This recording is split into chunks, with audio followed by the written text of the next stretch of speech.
pindah Bapak Ibu. Tunggulah dulu sekitar seminggu lagi, 2 minggu lagi gitu kan. Di situ sampai dia benar-benar sudah kelihatan ada kasih air. Tapi ya kontrol-kontrol juga jangan sampai jadi sarang nyamuk demam berdarah nanti kan Pak. Artinya airnya agak-agak ya bisa jadi dibikin ikan di situ ikan cupang misalnya kan supaya ikan airnya enggak ada. Nah, seperti ini Pak, ini udah stabil, enggak ada semut lagi kan.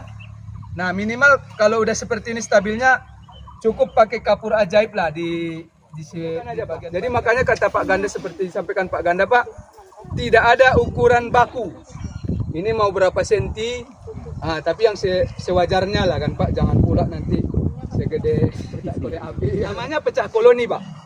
Jadi pecah koloni ini maksudnya, koloni kita kan ini Pak, Bu, dipecah, artinya dibelah, ambil setengahnya, telurnya, madunya sebagian, agak banyak lah, kalau tadi cukup 1, kalau pecah koloni butuh sekitar misalnya 4 gitu kan, pot madu, baru polen, ya tambah lagi tadi polen ya Pak, polen misalnya 4, kemudian propolis agak lebih banyak dari yang tadi. Nah telur tadi setengahnya yang ada di atas ini. Ini satu catatan Bapak Ibu, hal ini semua bisa kita lakukan jika di topping ini sudah lengkap, sudah bisa dibilang kita pindahkan ke sini Pak, sebagian Pak. Tapi kalau bisa Pak, ini cerita pecah koloni langsung saja kita tempatkan, misalnya izin Pak, minta tolong diangkat ke sini Pak. Nah ini Pak, minta tolong Pak diangkat ke sini Pak, biar simulasi langsung kita Pak. Nah di sinilah misalnya Pak, kita taruh kotak baru, kita ambil 1/4 ininya tadi ke sini. Oh, mohon maaf Pak, ini karena ini sudah ada toppingnya, ini di bawah. Nah dari pintu. Oh dari pintu Pak. Nah kita taruh sini tadi yang 1/4 itu Pak. Nah taruh di bawah. Sementara ini karena sudah kita bikin toppingnya kian, kita tutup dulu Pak pakai kardus. Karena biar dia fokus ke yang bawah dulu diisinya Pak. Nah nanti kalau ini sudah jadi baru kita buka lagi. Setelah tadi dipindahkan ininya tadi kan, telur dan sebagainya ke sini pada hari itu juga, pada jam itu juga. Nah ini Pak bedanya nih, bedanya pecah koloni dengan cangkok. Setelah ditaruh Pak, ganti Pak, angkat ini ke sini, angkat ini ke sini. Karena Pak, lintasan lebah itu dia nggak akan berubah Pak, dia akan tetap masuk. Jadi kesalahan itu biasanya pecah koloni di situ Pak. Ini harus dipindahkan ke yang lama, ini yang dipindahkan ke yang baru. Terakhir rapid split Pak.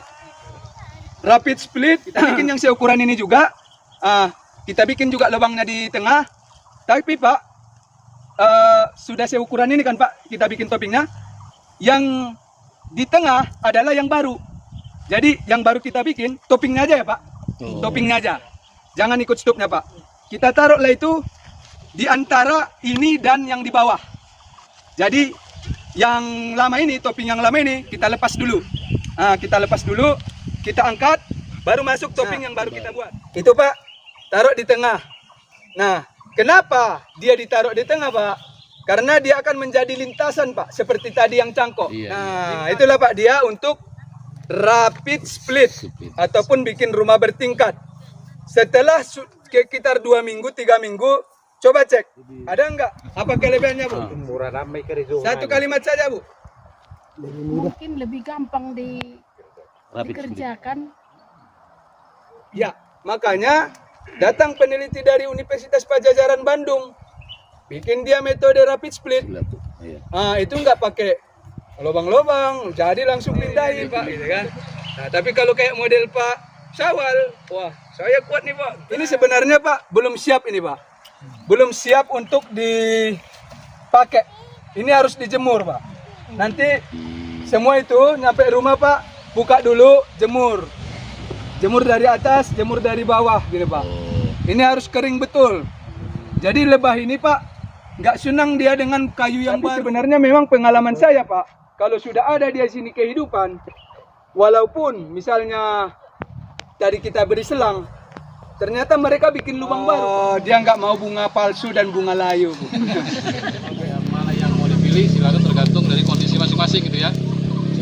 Saya mungkin izin Pak Kia. Siap. Nggak tahu nih udah dijelaskan atau belum yang terkait dengan topping nih, topping. Kan ada lubang di topping ya. Mungkin ada beberapa yang sudah saya sampaikan.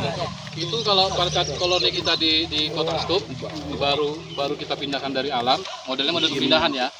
Dan kemudian setelah sampai di lokasi kita pasang topping nih, ya. Nah setelah pasang topping itu kan ada lubang di tengah topping tadi. Nah ternyata lebahnya belum mau naik nih, jadi lubang topping itu yang di dasar itu ditutupnya. Nah kan mungkin ada beberapa orang sudah saya sampaikan, itu dibuka kembali. Nah setiap dia ditutupnya kita buka kembali sampai dia mau naik ke atas topping. Nah itu satu lagi tambahan. Jadi artinya tadi pemecahan ya rapid tadi itu tergantunglah kondisi masing-masing. Kalau yang pemasangan topping, perhatikan yang itu lubangnya, maka dicek setiap saat kalau bisa per 2 hari, per 3 hari cek. Kalau dia belum naik ke atas topping, buka kembali. Itu tambahan sedikit tadi Pak Aki, izin. Ya. Baik Pak Ibu sekalian, mungkin untuk pelatihan kita, saya mewakili penanggung jawab akademik bersama Pak Aki, mewakili juga sebagai pengajar ya bersama Pak Aki kembali, dan mewakili juga nih bersama panitia nih. Semuanya sudah mulai berusaha untuk membudidayakan lebah trigona ya Bu ya. Nah, mudah-mudahan nanti setelah ini seminggu kemudian, 2 minggu kemudian kami dapat kabar dari Pak Aki nih. Amin. Sudah punya Pak, sudah punya kami, maka sudah panen gitu ya. Jadi awal Pak Didi yang sudah terbiasa dengan apis, nambah lagi nih koloninya. Iya. Ada jenis trigona gitu ya. Oke, harapannya begitu Bapak Ibu sekalian. Terima kasih sekali lagi dari saya. Mohon maaf apabila ada hal yang tidak berkenan. Mudah-mudahan Bapak Ibu sekalian sukses di kelompoknya, sukses selalu usaha-usahanya ya. Baik, terima kasih. Itu mungkin dari saya Pak Aki, mungkin ada tambahan dari Pak Aki. Silakan. Assalamualaikum warahmatullahi wabarakatuh. Waalaikumsalam warahmatullahi wabarakatuh. Terima kasih banyak Pak Ganda selaku penanggung jawab akademik pertama.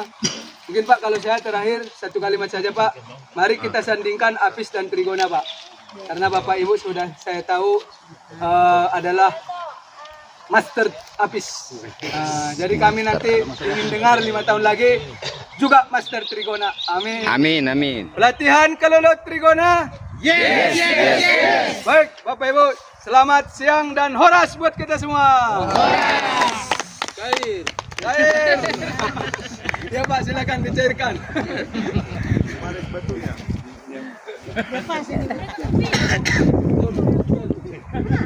Pak, ini masih bisa Pak, silakan Pak, dicoba aja Pak, bisa Pak, mudah-mudahan. Ini 1 jam. Maaf, dan kiranya untuk kedepannya lagi pelatihan seperti ini Pak, khususnya dari balai untuk KTH Corpus Nauli bisa Pak diikut sertakan. Jadi terima kasih. Baik, terima kasih. Acara selanjutnya adalah sambutan dan arahan Kepala Balai Pelatihan Lingkungan Hidup dan Kehutanan Pematang Siantar. Nama saya Tagor Erikson Silalahi dari KPH. Tidak ada ya perwakilan dari KPH, dan Bapak Ibu yang saya hormati peserta pelatihan budidaya lebah madu kelulut untuk 2 KTH Corpus Nauli sama KTH Kota. Itu harapan dari kami Bapak Ibu, mudah-mudahan kita semua Bapak Ibu dari KTH kita bisa sukses di KTH masing-masing, bisa mengembangkan. Kalau bila perlu nanti yang lainnya kita, kalau ada program-program lain untuk pengembangan KTH, kita adakan pelatihan-pelatihan yang lain, tidak hanya di lebah madu sini aja, yang lain-lain juga kita bisa pengembangan untuk di peningkatan ekonomi masyarakat. 12.30 pelatihan budidaya lebah madu kelulut trigona angkatan 4, saya nyatakan ditutup. Ketoknya nggak ada, saya ketuk aja deh. Nggak ada ketoknya, jadi tutup tangan. Jadi gitu Bapak Ibu, salam kenal dari saya pribadi untuk kita semuanya. Mudah-mudahan nanti kalau Bapak Ibu ke Siantar, saya sudah stay di Siantar, nanti kita bisa lebih kenal lagi. Apalagi saya Silalahi, mungkin ada yang dari Silai Sabungan, bisa kita lebih kenal lagi dengan pemparan Silai Sabungan. Demikian, terima kasih, selamat siang, horas! Horas!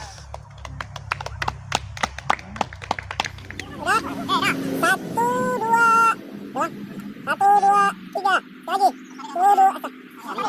Satu, dua, tiga. Bebas.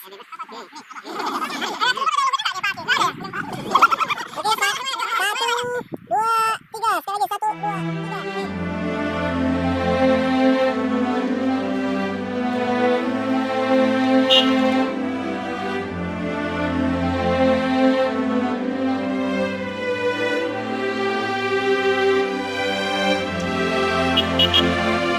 Oke, Pak.